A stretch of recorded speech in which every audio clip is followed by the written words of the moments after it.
the handle on the top of it. They would take that plunger as far away as they could from the blast site, because you don't want to blast dynamite and limestone directly into your face. And once they were done, they would just blast it all out.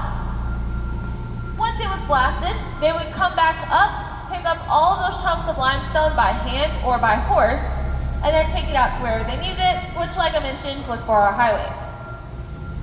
Now, as we drive through this little area I like to call the party zone, you're going to see some holes in the side of the walls.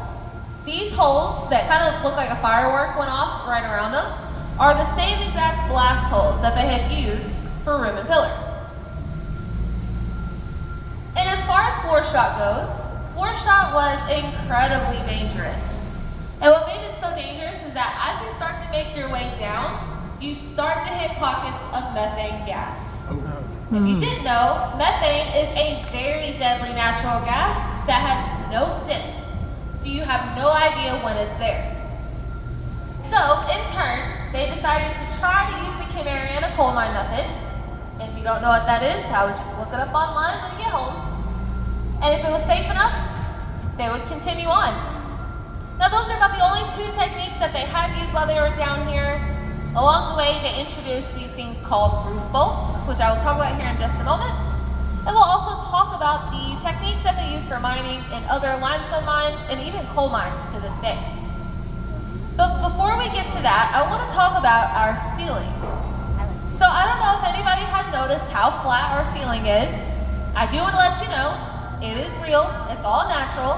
We did not mine it this way, it doesn't come this way, or it does come this way, but we didn't just make it this way. So our ceiling is so flat because millions of years ago, we were under a body of water. The water bed in this body of water was sedimentary rock, which later turned into limestone. And the water had so much pressure in it that as it made its way through each layer of rock, it would leave this empty layer behind. And once that layer was empty, the pre-existing top and bottom layers of rock would crush onto each other and create lines called strata. So in the pillars around us, right in the center of them, you're going to see this very thick, straight line. That is called strata line. And they create these layers, which are just strata layers. And any of these layers can be anywhere from an inch thick to 6 to 8 feet thick. And that's exactly what our ceiling is. Our ceiling is just one long strata line, which is why it is entirely flat.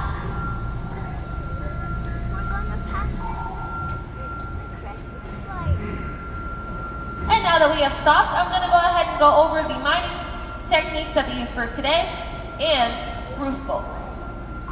So roof bolts were introduced in the 1940s to keep our cavern structurally stable.